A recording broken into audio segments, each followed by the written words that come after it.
അച്ഛൻ മ്യൂട്ടാണ്. അച്ഛനെ കേൾക്കാമല്ലോ അല്ലേ? കേൾക്കാം. ദൈവതിരുനാമം മഹത്വപ്പെടട്ടെ. ഞാൻ അർഹിക്കുന്നതിലും കൂടുതൽ പരിഗണനയുള്ള വിശേഷണങ്ങൾ കൊണ്ട് എന്നെ പ്രിയപ്പെട്ട എൻ്റെ ജ്യേഷ്ഠ സഹോദരൻ ഐസക് അച്ഛൻ, പ്രകാശ് അച്ഛൻ സ്വാഗതം ചെയ്തു. വളരെ സന്തോഷം. പ്രത്യേകിച്ച് എനിക്ക് ഞാൻ ആമുഖമായിട്ട് അഭ്യർത്ഥിക്കുന്നത്, ഞാനിപ്പോ അന്തരീക്ഷത്തോട് പറയുന്ന ഒരു എഫക്റ്റ് ആണ് ഇപ്പോൾ ഉള്ളത്. ഏതെങ്കിലുമൊക്കെ വീഡിയോ യിലേക്ക് വരാവുന്ന ഏതെങ്കിലും ചില മുഖങ്ങളെങ്കിലും കണ്ടാൽ അത് നന്നായിരിക്കും. വീഡിയോയിലേക്ക് വരാൻ പറ്റുന്നവരുണ്ടെങ്കിൽ, അല്ലാത്ത പലർക്കും പറ്റിയേക്കില്ല, വരാൻ പറ്റുന്നവരുണ്ടെങ്കിൽ ചില വിൻഡോകളെങ്കിലും ഒന്ന് ഓൺ ചെയ്തിട്ടാൽ, വീഡിയോ ഓൺ ചെയ്താൽ നന്നായിരിക്കുമെന്ന് എനിക്ക് തോന്നുന്നു. സാഹചര്യം ഉള്ളവർ, അല്ലെങ്കിൽ ഞാനിത് ആരോടോ സംസാരിക്കുന്നത് പോലെ തോന്നിയേക്കാം. വളരെ വിനയപൂർവ്വം അഭ്യർത്ഥിക്കുന്നു. ദൈവ കൃപയിൽ ഈ നിമിഷങ്ങളും ഈ സമയവുമൊക്കെ ദൈവം നമുക്ക് തന്നു. ഞാൻ അല്പസമയം നമുക്ക് പഴയ നിയമത്തിലെ ഉൽപ്പത്തി പുസ്തകത്തിലെ ഒരു ഭാഗം, യാക്കോബിന്റെ പദ്ദനാരാമിലേക്കുള്ള 28-ാം അധ്യായത്തിലെ ഈ യാത്ര, ബഥേൽ എന്നൊരു നിമിഷമുണ്ട്. ആ ഒരു സംഭവം അല്പനേരം മാത്രം നമുക്കൊന്ന് ചിന്തിക്കുകയും ധ്യാനിക്കുകയും ചെയ്യാമെന്ന് വിചാരിക്കുന്നു. അഭ്യോന്യ ഡോക്ടർ തോമസ് മാർ ഇവാനിയോസ് തിരുമേനി, ഏറ്റവും പ്രിയമുള്ള പ്രകാശച്ചൻ, ഈ സൂമിൽ എന്നെ കേൾക്കുന്ന എല്ലാ പ്രിയപ്പെട്ടവരുമേ, നിങ്ങൾക്ക് സ്നേഹവന്ദനം. പ്രാർത്ഥനയോടെ നമ്മളായിരിക്കും. നല്ലൊരു കൂട്ടായ്മയാണ്. ഇത്രയും പേർ, 1088 പേർ ഉണ്ട് എന്നുള്ളത്. ഉൽപ്പത്തി പുസ്തകം 28-ാം അധ്യായത്തിൽ 77-ാമത്തെ വയസ്സിൽ ഒരു മനുഷ്യന്റെ യാത്ര, 21 വർഷം കൊണ്ട് ഒരാളിൽ ഉണ്ടായ മാറ്റം, അതാണ് യാക്കോബിന്റെ ജീവിതത്തിലെ ഒരു ട്വിസ്റ്റ് എന്ന് പറയുന്നത്. യാക്കോബിന്റെ ജീവിതത്തെ നമ്മൾ തിരിക്കുന്നത് ബിഫോർ 77-ഉം ആഫ്റ്റർ 98-ഉമാണ്. 77 വയസ്സിന് മുമ്പ് തന്നിഷ്ടക്കാരനും സൂത്രശാലിയും കുശാഗ്രബുദ്ധിയും മത്സരക്കാരനുമായ ഒരു യാക്കോബാണ്. 98 വയസ്സിന് ശേഷം വിനയത്തിന്റെയും അനുരഞ്ജനത്തിന്റെയും ആൾരൂപമായി മാറുന്ന ഒരു യാക്കോബ്, ജേക്കബ് ഉണ്ട്. ഈ യാക്കോബിന്റെ ജീവിതത്തിന്റെ രണ്ടായി തിരിച്ചാൽ ഒരു നാണയത്തിന്റെ രണ്ടു വശങ്ങൾ പോലെ പരസ്പരം ഒരു ബന്ധവുമില്ലാത്ത തരത്തിൽ ഒരാളുടെ സ്വഭാവം കീഴ്മേൽ മറിഞ്ഞ നിമിഷങ്ങളാണ്. നമ്മൾ ഈ പഴയ നിയമത്തിൽ വളരെ സ്വഭാവത്തിന് ചാഞ്ചാട്ടമുള്ള വ്യക്തി എന്ന നിലയിൽ യാക്കോബിനെ പഠിപ്പിക്കുമ്പോൾ ഒരാൾക്ക് എങ്ങനെ മാറാൻ പറ്റും? 77 വയസ്സുള്ള വരെയുള്ള യാക്കോബ് അയാളുടെ ഒരു കോപ്പിയോ അല്ലെങ്കിൽ അയാളുടെ ഒരു സ്വഭാവങ്ങളും ഇല്ലാത്ത ഒരാളാണ് 98 വയസ്സിന് ശേഷം യാക്കോബ്, തിരികെ വരുന്ന യാക്കോബ്. ഒരാൾക്ക് എങ്ങനെ ഇങ്ങനെ അയാളുടെ ക്യാരക്ടറിൽ മാറ്റങ്ങൾ ഉണ്ടാക്കാൻ പറ്റും? അതിനൊരൊറ്റ വാക്കേ ഉള്ളൂ. യാക്കോബാക്കിയ നിമിഷം ബഥേൽ എന്ന നിമിഷമാണ്. നമ്മൾ പറയാം അതൊരു സ്ഥലമാണ്, പക്ഷെ ഞാൻ അതിനോട് സമ്മതിച്ചു തരുന്നില്ല. അതൊരു സ്ഥലമായിരിക്കാം, ഇറ്റ്സ് എ ജോഗ്രഫിക്കൽ ഏരിയ. പക്ഷെ ഞാൻ പറയും it's not a geographical area, it's a phenomenon. ഈ ബഥേൽ എന്ന് പറയുന്നത് ഒരു പ്രതിഭാസമാണ്. ചില കാര്യങ്ങളാണ്. ഒന്ന്, വെളിച്ചം നഷ്ടപ്പെടുമ്പോൾ മാത്രമുള്ള കണ്ടെത്തലാണ് ബഥേൽ. പകൽ വെളിച്ചത്തിൽ ഒരുപാട് പേരുടെ ജീവിതത്തെ ഇങ്ങനെ തട്ടിപ്പറിച്ചും വെട്ടിപ്പിടിച്ചും കെട്ടിപ്പടുത്തും വളച്ചു കെട്ടിയും വരമ്പ് മാന്തിയും ഓടുന്ന ഒരു മനുഷ്യജന്മമാണ് യാക്കോബ്. എന്നാൽ പാതിരാത്രിയിലെ ഇരുട്ടിൽ ഒരാൾ അയാളായി മാറിയത് ആ നിമിഷമാണ് ബഥേൽ. അതുകൊണ്ട് ഞാൻ പറയും ബഥേൽ എന്ന് പറയുന്ന ഒരു ഫിനോമിനനാണ്, ഒരു പ്രതിഭാസമാണ്. വെളിച്ചം നഷ്ടപ്പെടുമ്പോൾ മാത്രം ഒരാളിൽ സംഭവിക്കുന്ന പ്രതിഭാസം. ജീവിതത്തിന്റെ പളവള വെളിച്ചങ്ങളിൽ അയാളെ തന്നെ മറന്നു പോകുമ്പോൾ ജീവിതത്തിന്റെ ചില ഇരുട്ടുകളുണ്ട്. സൂര്യൻ അസ്തമിച്ചിരുന്നു എന്നൊരു വാക്ക് അവിടെ ഉണ്ട്. ഇതേ പ്രതിഭാസം പൗലോസ് അപ്പോസ്തലനിലുണ്ട്. ദമസ്കോസിന്റെ പടിയിൽ ഒരു 72 മണിക്കൂറിന്റെ 72 hours ഓഫ് ഡാർക്ക്നെസ് ഉണ്ട്. വിഷൻ, ബ്ലൈൻഡ്നെസ്, ഇൻസൈറ്റ്, ഈ 3 തലങ്ങളിലൂടെ ആ മനുഷ്യൻ പോവുകയാണ്. 72 മണിക്കൂർ ഇരുട്ടാണ്. അതിനു മുമ്പ് വിഷൻ ഉണ്ട്. 72 മണിക്കൂറിന് ശേഷം ഇൻസൈറ്റ് ഉണ്ടാവും. ഇരുട്ട്, വെളിച്ചം നഷ്ടപ്പെടുമ്പോൾ മാത്രമുള്ളൊരു കണ്ടെത്തലാണ് ബഥേൽ. ഞാനിങ്ങനെ അക്കമിട്ട് ചില കാര്യങ്ങൾ പറയാമെന്നാണ് എന്റെ വിചാരം. ഈ രാത്രി അങ്ങനെ പോകട്ടെ, അല്ലെങ്കിൽ ഈ നിമിഷങ്ങൾ അങ്ങനെ പോകട്ടെ. അവിടെ ഇപ്പൊ രാത്രിയല്ലല്ലോ അല്ലെ, അവിടെ പകലാണെന്ന് തോന്നുന്നു. 2, നേട്ടങ്ങളും അധ്വാനങ്ങളും കൂടെ ഇല്ല എന്നറിയുമ്പോഴുള്ള കണ്ടെത്തലാണ് ബഥേൽ. ഓരോരുത്തരിലും എന്നിലും സംഭവിക്കേണ്ടതല്ല. ഈ 77 വയസ്സ് വരെ താൻ അധ്വാനിച്ചതും ചതിച്ചെടുത്ത ജ്യേഷ്ഠാവകാശവും കുതികാൽ പിടിച്ചെടുത്തതും വക്രിച്ചെടുത്തതും ഒരുപാട് നേട്ടങ്ങൾ ഉണ്ടായിരുന്നു ആ മനുഷ്യന് സ്വന്തം നാട്ടിൽ. എന്നാൽ ഈ രാത്രി ഏകനാകുന്ന യാക്കോബ് തിരിച്ചറിയുന്നു, നേട്ടങ്ങളും അധ്വാനങ്ങളും കൂടെയില്ല, ഇവിടെ താൻ ഏകനാണ്. ഓരോ മനുഷ്യരുടെയും ജീവിതത്തിന്റെ പരാക്രമങ്ങളിൽ അവസാനത്തെ ചില തിരിച്ചറിവുകളുണ്ട്. ചാൾസ് ഡാർവിൻ അവസാന നിമിഷങ്ങളിൽ ഒരു ദൈവനിഷേധിയായി ജീവിച്ച അദ്ദേഹം അവസാനം പറഞ്ഞത് ഐ ആം ലോസ്റ്റ് എന്ന് പറഞ്ഞിട്ടായിരുന്നു പറയാം.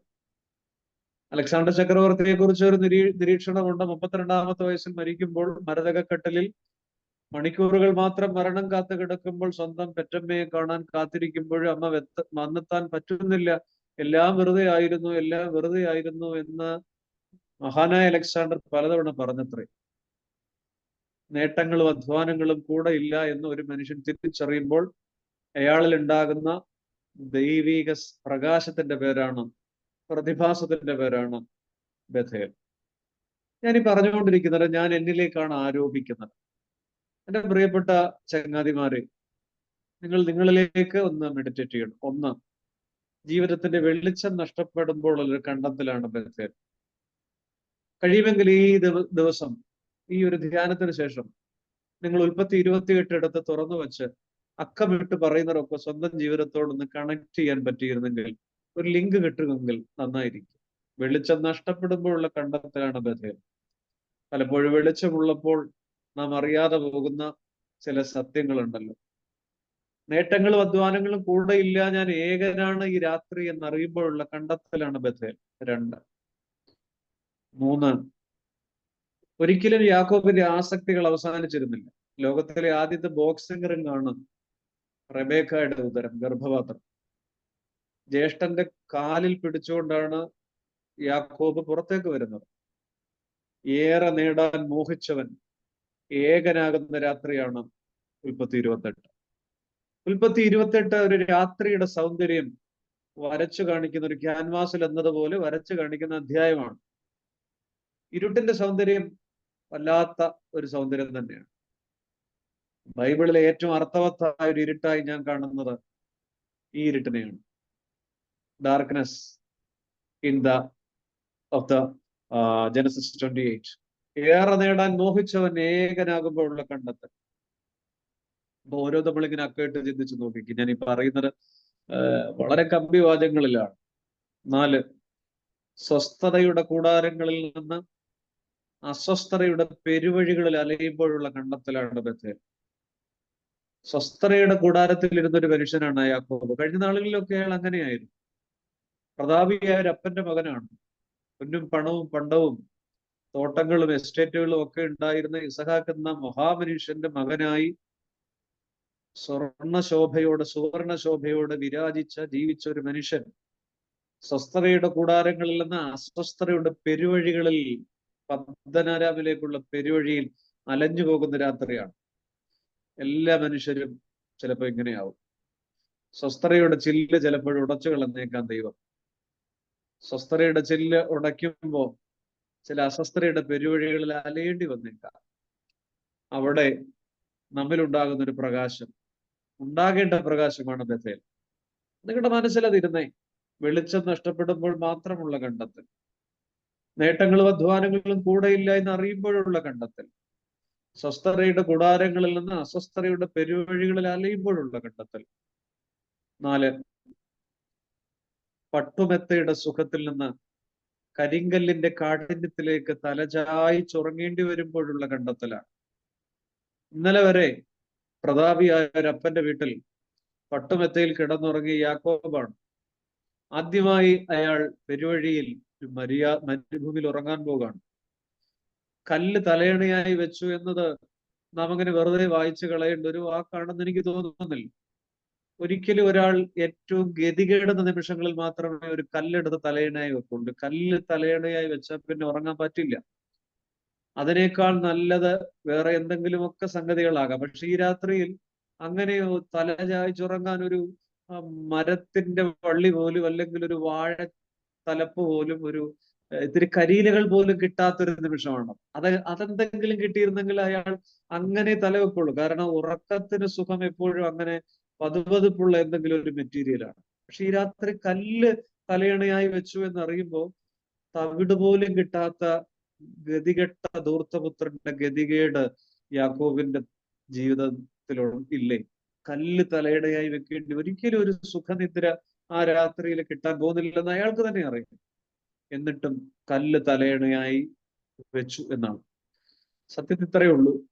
പട്ടുമെത്തകളുടെ സുഖത്തിൽ നിന്ന് കരിങ്കല്ലിന്റെ കാഠിന്യത്തിലേക്ക് തലചായ്ച്ചുറങ്ങേണ്ടി വരുമ്പോൾ ചില ഗതികെട്ട നേരങ്ങളുണ്ടല്ലോ എല്ലാ മനുഷ്യർക്കും. ഒന്നും കിട്ടാത്തവന്റെ തലയണയാണ് കരിങ്കൽ. ഗതികേടന്റെ എഡ്ജ് എന്ന് പറയും, ദ അൾട്ടിമേറ്റ് എന്ന് പറയും. അവിടെയാണ് ഈ മനുഷ്യന് ബഥേലുണ്ടാകുന്നത്. പലപ്പോഴും ഇങ്ങനെയാണ്, ഒരു പീക്കിൽ വരെ ദൈവം ഇങ്ങനെ കൊണ്ടുപോയേക്കാം. ആ വരികൾ എൻ്റെ പ്രിയപ്പെട്ട ശ്രോതാക്കൾ ചിന്തിക്കൂ. ഇത് നമ്മുടെയൊക്കെ ജീവിതത്തിൽ സംഭവിക്കാവുന്നതാണ്. ഒരാളുടെ സ്വസ്ഥതയുടെയും ആരോഗ്യത്തിന്റെയും ഒരാളുടെ സൗകര്യങ്ങളുടെയും ചില്ലുകൂട് ഉടഞ്ഞു പോകുന്ന ഒരു രാത്രിയാണ് 28. പട്ടുമെത്തകളുടെ സുഖത്തിൽ നിന്ന് കരിങ്കലിന്റെ കാഠിന്യത്തിലേക്ക് തലചായ്ച്ചുറങ്ങേണ്ടി വരുമ്പോഴുള്ള ഒരു കണ്ടെത്തലും പ്രതിഭാസവുമാണ് ബഥേൽ. ഇത് നമ്മുടെ ജീവിതത്തിൽ സംഭവിക്കാവുന്നതാണ്. അത് അന്റാർട്ടിക്ക എന്നോ അമേരിക്ക എന്നോ ആംസ്റ്റർഡാം എന്നോ കേരളമെന്നോ ഭേദമില്ല. വീണ്ടും 5-മതായി ഞാൻ പറയട്ടെ, ഈ ഒരു നിമിഷങ്ങൾ ഞാൻ ഇങ്ങനെ കമ്പിവാദ്യങ്ങളിൽ അക്കമിട്ട് പോകാൻ ഇങ്ങനെ പറയാനാണ് എനിക്കൊരു ആഗ്രഹം, കൊതി തോന്നുന്നത്. വെളിച്ചത്തിന്റെ ആധിക്യത്തിൽ കാണേണ്ട കാഴ്ചകൾ ഉണ്ടായിരുന്നു യാക്കോബിന്. പക്ഷെ അതൊന്നും അയാൾ കണ്ടില്ല. വെളിച്ചത്തിൽ കാണേണ്ട അപ്പനെ കാണേണ്ടതുപോലെ കാണാൻ പറ്റിയിട്ടില്ല. നല്ല വെളിച്ചത്തിൽ കഴിഞ്ഞ 77 വർഷം കാണേണ്ടതുപോലെ കാണേണ്ട ചേട്ടനെ കാണാൻ പറ്റിയിട്ടില്ല. നല്ല വെളിച്ചത്തിൽ കഴിഞ്ഞ 77 വർഷം അയാളുടെ കുടുംബ ബന്ധങ്ങളിൽ അയാൾ പുലർത്തേണ്ട, അയാൾ കാണേണ്ട കാഴ്ചകളൊന്നും കഴിഞ്ഞ 77 വർഷത്തെ വെളിച്ചത്തിൽ അയാൾക്ക് കാണാൻ പറ്റിയിട്ടില്ല, അല്ലെങ്കിൽ കാണാൻ അയാൾ ശ്രമിച്ചിട്ടില്ല. കണ്ണുണ്ടായിട്ടും, കർത്താവിന്റെ ഭാഷ പറഞ്ഞ കണ്ണുണ്ടായിട്ടും കാണാതെ പോയി. എന്നാൽ വെളിച്ചത്തിന്റെ ആധിക്യത്തിൽ കാണേണ്ട കാഴ്ചകൾ കാണാതെ പോയവന് ഇരുളിന്റെ ഘനത്തിൽ മറ്റാരും കണ്ടെത്താത്തൊരു കണ്ടെത്തി ബഥേൽ. യഹോവ ഈ സ്ഥലത്തുണ്ട്, സത്യം, ഞാനോ അതറിഞ്ഞില്ല. വെളിച്ചത്തിൽ കാണേണ്ട കാഴ്ചകൾ ഇരുളിൽ മറ്റാരും കാണാത്തൊരു യാക്കോബ് കണ്ടെത്തുകയാണ്. ബഥേൽ യാക്കോബ് കണ്ടെത്തുമ്പോൾ ഏശാവിന് അത്രയും ദൈവാനുഭവം നാട്ടിലുണ്ടായിട്ടില്ല. ആ നാട്ടിൽ ആർക്കും ഉണ്ടായിട്ടില്ല. ഈ ഇരുട്ടാണ്. 6-മതായി ഞാൻ പറയട്ടെ, ഈ പറയുന്ന ഓരോ കാര്യങ്ങളും, 5 കാര്യങ്ങളും അത് നമുക്ക് ഇടയ്ക്ക് ആവർത്തിക്കാം. ഇത് ഓരോന്നും നമ്മുടെ ജീവിതത്തിൽ ഇങ്ങനെ സംഭവിക്കാനായിട്ട് സാധ്യതയുള്ളതല്ലേ? 6, വെട്ടിപ്പിടിച്ചതും തട്ടിപ്പറിച്ചതും കെട്ടിപ്പടുത്തതും പട്ടുപോകുമ്പോഴും വിട്ടുപിരിയുമ്പോഴും കെട്ടുപോകുമ്പോഴും മാത്രം നാം കാണുന്ന ഒരു കാഴ്ചയാണ് ബഥേൽ. ഒരു രാത്രി കൊണ്ട് കെട്ടുപോകുമ്പോൾ മാത്രം നാം കാണുന്ന ഒരു കാഴ്ചയാണ് അത്. പരുക്കുകളിലെ ദൈവാനുഭവം. വെട്ടിപ്പിടിച്ചതും തട്ടിപ്പറിച്ചതും കെട്ടിപ്പടുത്തതും പട്ടുപോകുമ്പോഴും വിട്ടുപിരിയുമ്പോഴും കെട്ടുപോകുമ്പോഴും മാത്രമുള്ളൊരു കണ്ടെത്തൽ. അത് ഇയ്യോബ് പറയുന്നുണ്ട്. സങ്കടങ്ങളുടെ അവസാന നിമിഷങ്ങളിൽ അയാൾ പറയുന്നുണ്ട്, ഞാനൊരു കേൾവി മാത്രമേ കേട്ടിരുന്നുള്ളൂ, ഇപ്പോഴോ എൻ്റെ കണ്ണ് നിന്നെ കണ്ടിരിക്കുന്നു. സത്യത്തിൽ സൗഖ്യമാക്കുന്ന ദൈവത്തെ നമുക്കറിയാം, രോഗിയാക്കുന്ന ദൈവത്തെ ഇയ്യോബിനറിയാം. നടത്തുന്ന ദൈവത്തെ നമുക്കറിയാം, മുടന്തനാക്കുന്ന ദൈവത്തെ യാക്കോബിന് അറിയാം. വേദപുസ്തകത്തെ മറ്റൊരു പേരിൽ ഒന്ന് വിളിക്കാം ഈ നിമിഷങ്ങളിൽ, ദ ബുക്ക് ഓഫ് ഇഞ്ചുറീസ്, മുറിവുകളുടെ പുസ്തകമാണ്. നമ്മുടെ കയ്യിലിരിക്കുന്ന ബൈബിളിന് ഇത്രമേൽ ഘനമുണ്ടായത്, ഇത്ര പേജുകൾ അതിലുണ്ടായത്, ഇത്രമേൽ അതിന് ബലമുണ്ട്, കനമുണ്ടായത്, ഇത്രയേറെ മുറിവുകളെ കുറിച്ച് ആ പുസ്തകം എഴുതിയിരിക്കുന്നുണ്ട്. അതുകൊണ്ട് ഈ നിമിഷങ്ങളിൽ ഈ ധ്യാനത്തിൽ നമുക്ക് വേദപുസ്തകത്തെ മറ്റൊരു പേരിട്ട് വിളിക്കാം, മുറിവുകളുടെ പുസ്തകം, ദ ബുക്ക് ഓഫ് ഇഞ്ചുറീസ്. അതുകൊണ്ടാണ് ഞാൻ പറഞ്ഞത്, സൗഖ്യമാക്കുന്ന ദൈവത്തെ നമുക്കറിയാം, രോഗിയാക്കുന്ന ദൈവത്തെ യോബിനറിയാം, നടത്തുന്ന ദൈവത്തെ നമുക്കറിയാം. എന്നാൽ യാബോക്ക് കടവിൽ മുടന്തനാക്കുന്ന ഒരു ദൈവത്തെ യാക്കോബിനറിയാം. അതുകൊണ്ടാണ് ഞാൻ പറഞ്ഞത്, ഒരു രാത്രി കൊണ്ട് പലതും പട്ടുപോകുമ്പോഴും വിട്ടുപിരിയുമ്പോഴും കെട്ടുപോകുമ്പോഴും മാത്രമുള്ളൊരു കണ്ടെത്തലാണ് ബഥേൽ. ആറാമതായി, പ്രിയപ്പെട്ടവർ, ഇങ്ങനെ നമുക്ക് എന്തെല്ലാം പറയാൻ പറ്റും. ഞാൻ ഈ ധ്യാനത്തിന്റെ ആദ്യത്തെ ഭാഗം നിങ്ങളുടെ മനസ്സിലേക്ക് ഒന്നുകൂടി ഓർമ്മിപ്പിച്ചുകൊണ്ട് അടുത്തതിലേക്ക് പോവാണ്. ബഥേൽ ഒരു സ്ഥലമല്ല. ജോഗ്രഫിക്കലി, ഭൂമിശാസ്ത്രപരമായി, ഭൗമശാസ്ത്രപരമായി അതൊരു സ്ഥലമായിരിക്കാം. പക്ഷേ ഒരു വായനക്കാരനെ സംബന്ധിച്ചിടത്തോളം, ഒരു ഭക്തനെ സംബന്ധിച്ചിടത്തോളം, it's not a geographical area, it's a phenomenon. വെളിച്ചം നഷ്ടപ്പെടുമ്പോൾ മാത്രമുള്ള കണ്ടെത്തൽ, അതൊരു കണ്ടെത്തലാണ്. 2, നേട്ടങ്ങളും അധ്വാനങ്ങളും കൂടെ ഇല്ല എന്നറിയുമ്പോഴുള്ള കണ്ടെത്തൽ. 3, ഏറെ നേടാൻ മോഹിച്ചവൻ ഏകനാകുമ്പോഴുള്ള കണ്ടെത്തൽ. 4, സ്വസ്ഥതയുടെ കൂടാരങ്ങളിൽ നിന്ന് അസ്വസ്ഥതയുടെ പെരുവഴികളിൽ അലയുമ്പോഴുള്ള കണ്ടെത്തൽ. 5, പെട്ടുമെത്തകളുടെ സുഖത്തിൽ നിന്ന് കരിങ്കല്ലിന്റെ കാഠിന്യത്തിലേക്ക് തലചായ്ച്ചുറങ്ങേണ്ടി വരുമ്പോഴുള്ള കണ്ടെത്തൽ. 5, വെളിച്ചത്തിന്റെ ആധിക്യത്തിൽ കാണേണ്ട കാഴ്ചകൾ കാണാതെ പോയവന് ഇരുട്ടിന്റെ ഘനത്തിൽ മറ്റാരും കാണാത്തത് കണ്ട ബഥേൽ.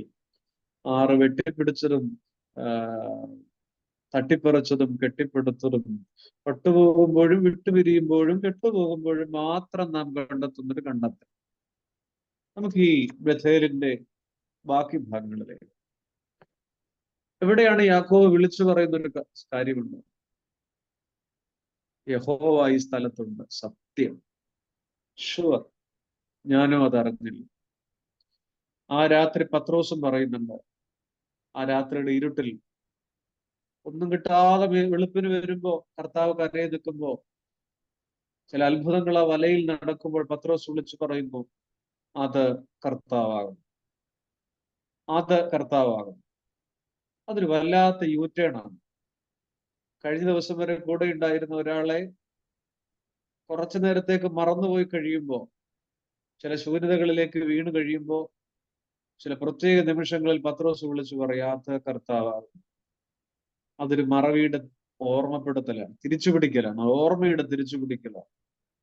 എമ്മൗസിലേക്ക് പോയ ഇരുട്ടിൽ ആ വാടിയ മുഖമുള്ളവർ, ആ ഇരുട്ടിൽ സന്ധ്യയ്ക്ക് അവൻ അപ്പം എടുത്ത് മുറിച്ചപ്പോ, ഞാൻ പറയും, ആ 2 പേര് തിരിച്ചറിഞ്ഞത് അപ്പം മുറിച്ചത് കൊണ്ടല്ല, ആയിരിക്കാം, പക്ഷേ മുറിച്ചവന്റെ കയ്യിലെ മുറിവുകൾ അപ്പോഴാണ് അവർ കണ്ടത്.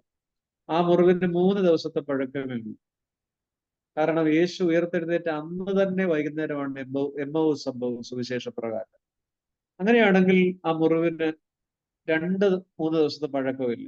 ഉണങ്ങാത്ത മുറിവുകൾ. പകല് മുഴുവൻ അവരോടൊപ്പം നടന്നപ്പോൾ ആ നസറായന്റെ നീളമുള്ള കുപ്പായത്തിന്റെ തൊങ്ങലിൽ അവർ കാണാതെ പോയിരുന്നു, കണ്ടിരുന്നില്ല, ശ്രദ്ധിച്ചിരുന്നില്ല കൈകളിലെ തിരുമുറിവുകൾ. എന്നാൽ ഈ രാത്രി അപ്പം എടുത്ത് മുറിച്ചപ്പോൾ, മുറിച്ചവൻ മുറിച്ചതല്ല, മുറിച്ചവന്റെ മുറിവാണ് അവരെ തിരിച്ചു പിടിച്ചത്. ആ മുറിവ് കണ്ടപ്പോൾ അവർ വാവിട്ട് വിളിച്ചു പറയുന്നുണ്ട്, അത് കർത്താവാകും. ബൈബിൾ ഇടയ്ക്കിടെ നമ്മൾ വായിക്കുന്ന ഒരു കാര്യമാണ്, അത് കർത്താവാകും. തിബിരിയാസിന്റെ പുലരിയിൽ പത്രോസ് വിളിച്ചു പറഞ്ഞു, അത് കർത്താവാകും. എമ്മൗസിന്റെ രാത്രിയിൽ ശിഷ്യന്മാർ വിളിച്ചു പറഞ്ഞു, അത് കർത്താവാകും. ഉൽപ്പത്തി 28-ൽ യാക്കോബ് വിളിച്ചു പറഞ്ഞു, അത് കർത്താവാകും. സത്യത്തിൽ നമുക്കും വിളിച്ചു പറയാൻ ഒരു ബഥേൽ വേണം.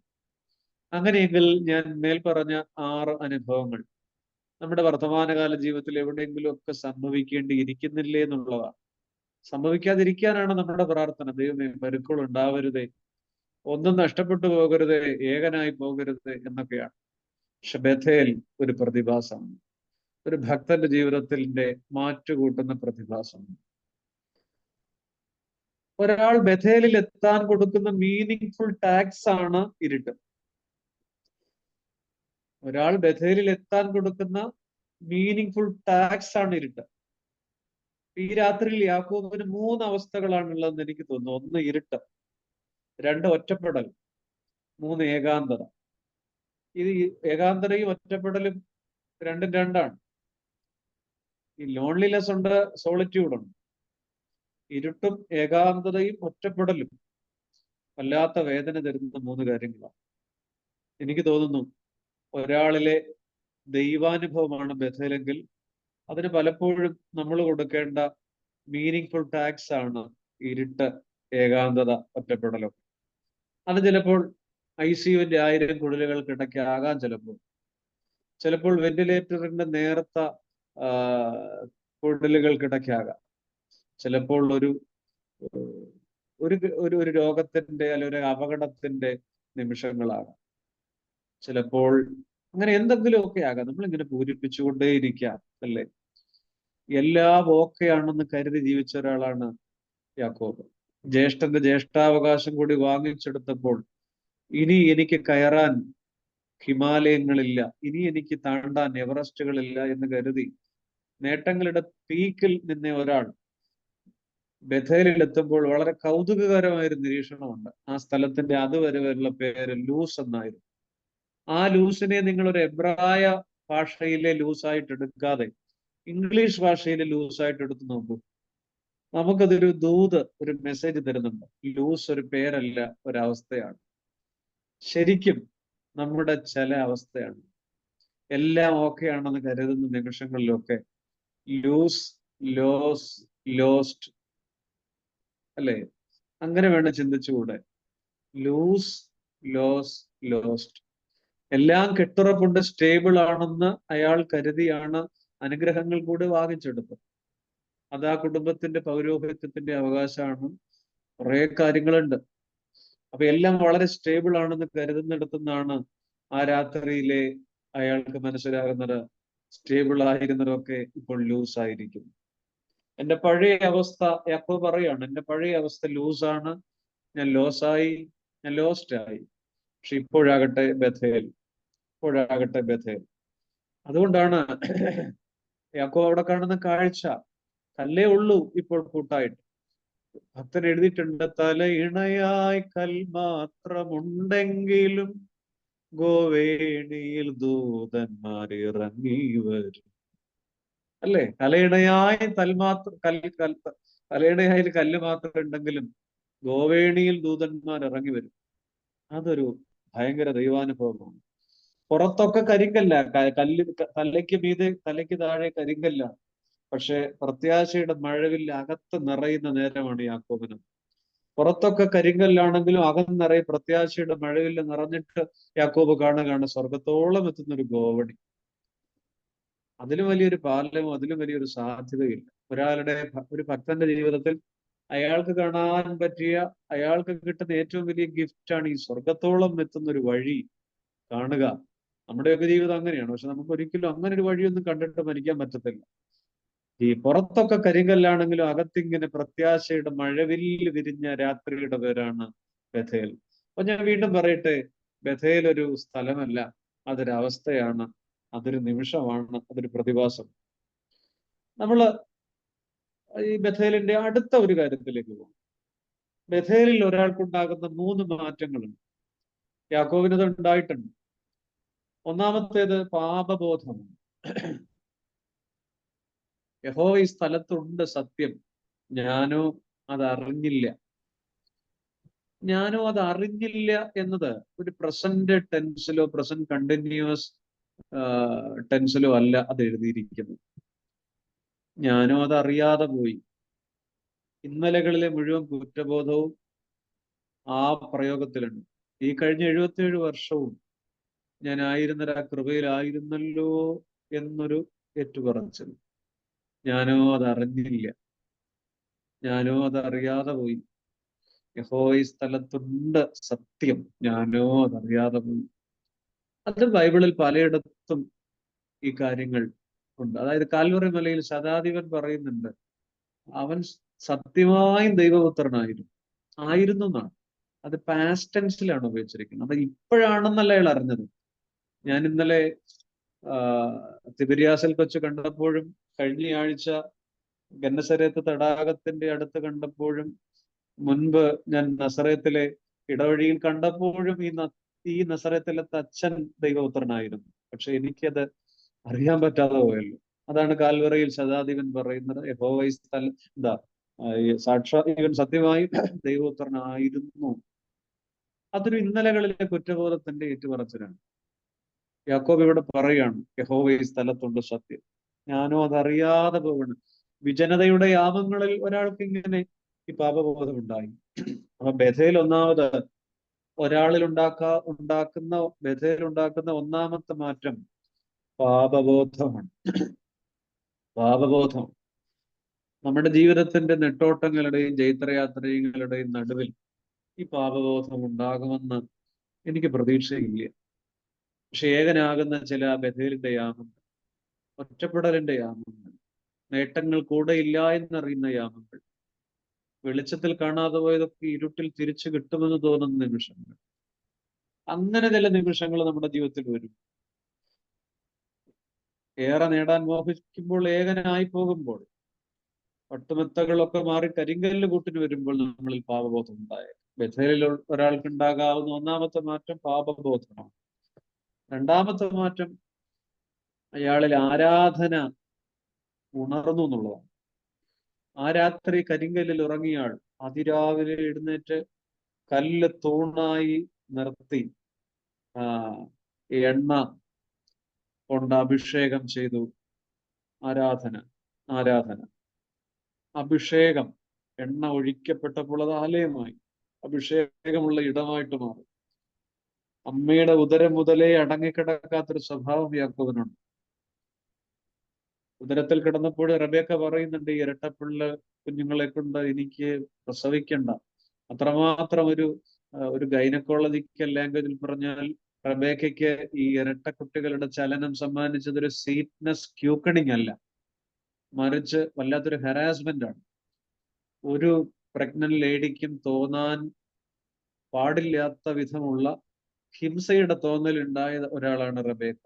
എനിക്ക് പ്രസവിക്കേണ്ട, ഇതുങ്ങൾ എന്തിനാണ് ജന്മം കൊടുക്കുന്നതെന്ന് അടങ്ങിക്കിടക്കാത്ത ഒരാളാണ് യാക്കോബ്, അടങ്ങി നിൽക്കാത്ത ഒരാളാണ് യാക്കോബ്. പക്ഷെ ഇന്ന് ഈ രാത്രിയും ബഥേൽ എന്ന ദൈവാനുഭവത്തിന്റെ മുന്നിൽ യാക്കോബിന് അടങ്ങിയിരിക്കാൻ പറ്റുന്നില്ല. കല്ല് തൂണായി നിർത്തുന്നു, അതിന്മേൽ എണ്ണ ഒഴിക്കുന്നു, അവിടെ ഒരു അഭിഷേകം ഉണ്ടാകും. ആരാധന ഉണരുന്ന നിമിഷമാണ് ബഥേൽ. ഒന്ന്, പാപബോധം ഉണരുന്ന നിമിഷമാണ് ബഥേൽ. രണ്ട്, ആരാധന ഉണരുന്ന നിമിഷമാണ് ബഥേൽ. മൂന്ന്, സമർപ്പണം, അതിന് ജീവൻ ഉണ്ടാകുന്ന നേരമാണ് ബഥേൽ. സമർപ്പണം, ഒന്ന് പാപബോധം, രണ്ട് ആരാധന, മൂന്ന് സമർപ്പണം. യാക്കോബ് ഇന്ന് വരെ ചെയ്യാത്തൊരു കാര്യമാണ് അവിടെ ചെയ്യണത്. യാക്കോബ് ഒരു നേർച്ച നേർന്നു. ഇതുവരെ യാക്കോബ് ദശാംശം കൊടുത്തതായി നാം ബൈബിളിൽ വായിച്ചിട്ടില്ല. അബ്രഹാം ദശാംശം കൊടുത്തു, അല്ലേ? അത് നമുക്കറിയാം. യാക്കോബിന്റെ ജീവിതത്തിൽ അങ്ങനെ കൊടുത്തു ശീലമുള്ള ഒരാളല്ല കഴിഞ്ഞ നാളുകളിൽ ഇന്നും. ലാസ്റ്റ് 77 years അങ്ങനെ കൊടുത്തിട്ടുള്ള ഒരാളല്ല. പക്ഷെ ഈ രാത്രി പറയാണ്, ഞാൻ പോകുന്ന വഴിയിൽ എന്നെ കാക്കുകയും ആഹാരം എനിക്ക് ധരിപ്പാൻ വസ്ത്രം തരികയും ഭക്ഷിപ്പാൻ ആഹാരം തരികയും ചെയ്യുമെങ്കിൽ അവൻ എനിക്ക് ദൈവമായിരിക്കും. പവിത്രമായൊരു ഉടമ്പടി ബന്ധത്തിന്റെ പച്ച നൂലിഴകൾ കൊണ്ട് യാക്കോബ് ദൈവത്തെ ചേർത്ത് പിടിക്കുകയാണ്. നേർച്ച എന്ന വാക്കിന് ഒരു നിർവചനമുണ്ട്. എനിക്കും ദൈവത്തിനും ഇടയിൽ നഷ്ടപ്പെട്ടു പോയ ബന്ധത്തിന്റെ പുനഃക്രമീകരണത്തിന്റെ പേരാണ് നേർച്ച. എനിക്കും ദൈവത്തിനും ഇടയിൽ നഷ്ടപ്പെട്ടു പോയ ദൈവബന്ധത്തിന്റെ പുനഃക്രമീകരണത്തിന്റെ പേരാണ്, പുനഃക്രമീകരണത്തിന്റെ പാലമാണ് നേർച്ച. യാക്കോബ് ഒരു പുനഃക്രമീകരണത്തിന്റെ പാലം പണിയുകയാണ്, ദശാംശം. പിന്നീട് യാക്കോബ് അതിലേക്കൊക്കെ പോകുന്നുണ്ട്. യാക്കോബ് സമർപ്പണത്തിന്റെ, നേർച്ച നേരുന്നയാളായിട്ട് മാറി. ബഥേലിൽ ഉണ്ടായ മൂന്ന് മാറ്റം എല്ലാ മനുഷ്യരിലും ഉണ്ടാകുന്ന മാറ്റമാണ്. ഒന്ന് പാപബോധം, രണ്ട് ആരാധന, മൂന്ന് സമർപ്പണം. ഇനി ഒരു കാര്യം കൂടെ പറഞ്ഞ് എനിക്ക് തോന്നുന്നു നിർത്താം. ഞാൻ പ്രകാശിച്ചനോട് ഞാൻ ഈ സമയം ചോദിക്കാനായിട്ട് മറന്നുപോയി. ടൈമിങ് അച്ഛാ 5 മിനിറ്റ് കൂടെ പറയാൻ പറ്റുമായിരിക്കും. ഓക്കെ അച്ഛാ. സമയമായോ? ആയെങ്കിൽ ഒരു പറഞ്ഞോളെ. ഒരു- അച്ഛൻ അതോട് പറയാനുള്ളത് കൊണ്ട് പറഞ്ഞു നിർത്തിക്കാം പ്ലീസ്. 3 മിനിറ്റ്. എനിക്ക് അതിന്റെ ടൈമിംഗ് ഞാൻ ചോദിക്കാൻ മറന്നു, സോറി. ബഥേൽ യാക്കോബിലുണ്ടായ ഒരു 4 മാറ്റങ്ങളുണ്ട്. ഒറ്റ വരിയിൽ പറഞ്ഞു പോവാം. ഒന്ന്, അതൊരു എനിക്ക് സരസമായി ചിന്തിക്കാവുന്നതാണ്. സ്വന്തം വീട്ടിൽ ചേട്ടന് വെള്ളം കൊടുക്കാത്തവൻ, ഈ പായസം വിറ്റവൻ, അന്യനാട്ടിൽ പരിചയമില്ലാത്ത പെങ്കൊച്ചന് ആടുകൾക്ക് വെറുതെ വെള്ളം കോരി കൊടുക്കുന്നുണ്ട്. 29-ാം അധ്യായത്തിലാണ്. യാക്കോബ് അവിടെ ചെല്ലുമ്പോ റാഹേലിനെ കാണുന്ന കാഴ്ചയുണ്ട്. അമ്മാച്ചന്റെ മകൾ പദ്ദനാര. സ്വന്തം വീട്ടിൽ ചേട്ടന് വിശന്ന് ദാഹിച്ച് വയലിൽ നിന്നും വെള്ളം കൊടുത്ത ആളല്ല. പക്ഷെ അങ്ങ് ഈ ബഥേൽ കഴിഞ്ഞിട്ട് ബഥേൽ താണ്ടി പദ്ദനാരാമിൽ എത്തിയപ്പോഴാണ് നമ്മുടെ റാഹേൽ വെച്ച് ആ കിണറിന്റെ കാര്യം നിൽക്കുകയാണ്, അല്ലേ? അവിടെ ഈ റാഹേല് യാക്കോബുമായിട്ടൊരു സമാഗമനം. 2, ഇതുവരെ യാക്കോബിന് പേര് പോയിട്ടേ ഉള്ളൂ. പേര് നഷ്ടപ്പെടുത്തിയയാളാണ് യാക്കോബ്. പക്ഷെ ഇനി മുതൽ യാക്കോബ് പേര് നൽകുന്നവനായി മാറുന്നു. യാക്കോബിന്റെ ജീവിതത്തിൽ ഇവിടെ ഒരു തുടക്കമാണ് ബഥേൽ. ഇനിയാകട്ടെ മിസ്പ, ഗലേദ്, പെനിയേൽ, മഹനയീം. അയാളുടെ ജീവിതത്തിൽ ഇനിയുള്ള എല്ലാ ഈവന്റിലും, എല്ലാ നിമിഷങ്ങളിലും, എല്ലാ ദൈവാനുഭവങ്ങൾക്കും ഭയങ്കരമായ പേര് കിട്ടിയിട്ടുണ്ട്. അതൊന്നും ഞാൻ വിശദീകരിക്കുന്നില്ല. വിശദീകരിക്കേണ്ടതാണ്, വിശദീകരിക്കുന്നില്ല. മിസ്പ, ഗലേദ്, പെനിയേൽ, മഹനയീം, എന്തെല്ലാം പേരുകളാണ്. പേര് നഷ്ടപ്പെടുത്തിയവൻ ബഥേലിന് ശേഷം പേര് നൽകുന്നവൻ. 3-മത്തത്, ബന്ധങ്ങളെ ഭിന്നിപ്പിക്കുന്ന ഒരു ദുരാത്മാവ് യാക്കോബിൽ ഉണ്ടായിരുന്നു. ഇന്ന് വരെ അങ്ങനെയാണ്. 77.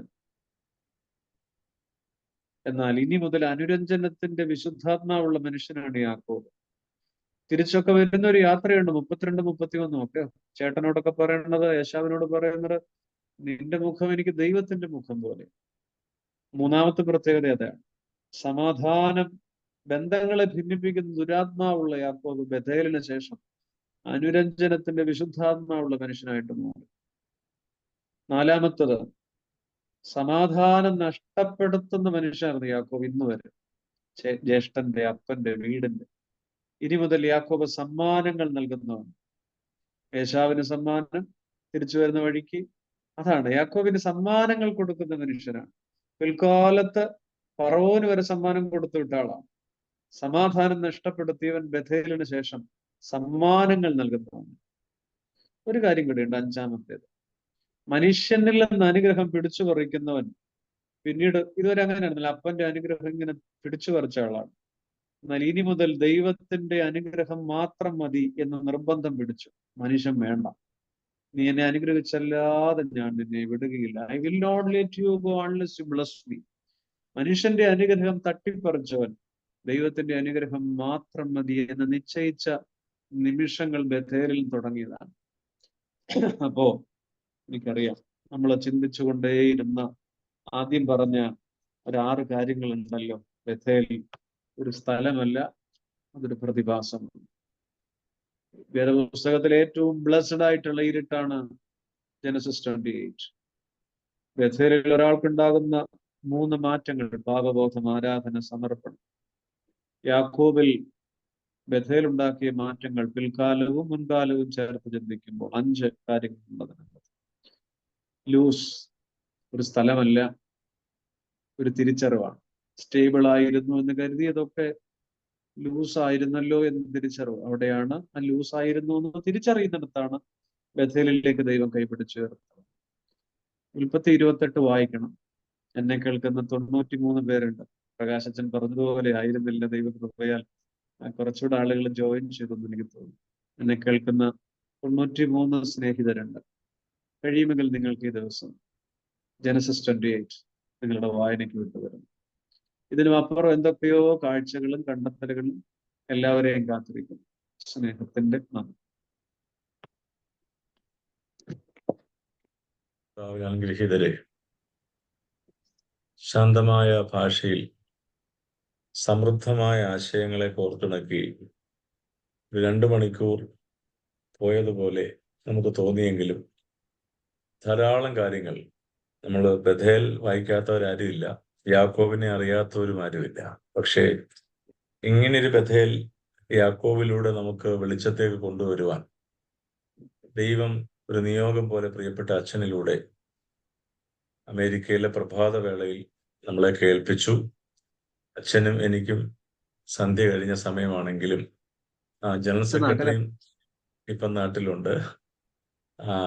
എങ്കിൽ പോലും ഇതെല്ലാം വളരെ ഒരു അനുഗ്രഹത്തിന്റെ നിമിഷമായിട്ട് ഇത് കാണുകയാണ്. പ്രിയപ്പെട്ട അച്ഛൻ ഈ സമയമെടുത്ത് ഞങ്ങൾക്ക് വേണ്ടി ഈ നല്ല ഭാഷയിലൂടെ നല്ല ചിന്തകളിലേക്ക് ഞങ്ങളെ ഇങ്ങനെ ഒരു ചെറിയൊരു കടൽക്കാറ്റിലൂടെ ഇങ്ങനെ മുന്നോട്ട് നടത്തിച്ച് ഒരു പുതിയ അനുഭവത്തിലേക്ക് കൊണ്ടുപോയതിനുള്ള സന്തോഷം പ്രത്യേകമായിട്ട് ഭദ്രാസന മെത്രാപ്പോലീത്തയ്ക്ക് വേണ്ടിയും വൈദിക ശ്രേഷ്ഠർക്ക് വേണ്ടിയും ഇതിൽ പങ്കെടുത്ത എല്ലാ പ്രിയപ്പെട്ടവർക്ക് വേണ്ടിയും അറിയിച്ചുകൊണ്ട് ഞാൻ എൻ്റെ വാക്ക് ചുരുക്കട്ടെ. വീണ്ടും അച്ഛനെ സമൃദ്ധമായ കൃപകൾ കൊണ്ട് ദൈവവചനത്തിന്റെ പൊരുളുകൾ മറ്റുള്ളവർക്ക് പകർന്നു കൊടുക്കുവാൻ ദൈവം ഉപയോഗിക്കട്ടെ. കുടുംബത്തെയും നന്മ കൊണ്ട് നിറയ്ക്കട്ടെ എന്ന് പ്രാർത്ഥിച്ചുകൊണ്ട് ഞാൻ എൻ്റെ വാക്ക് ചുരുക്കട്ടെ.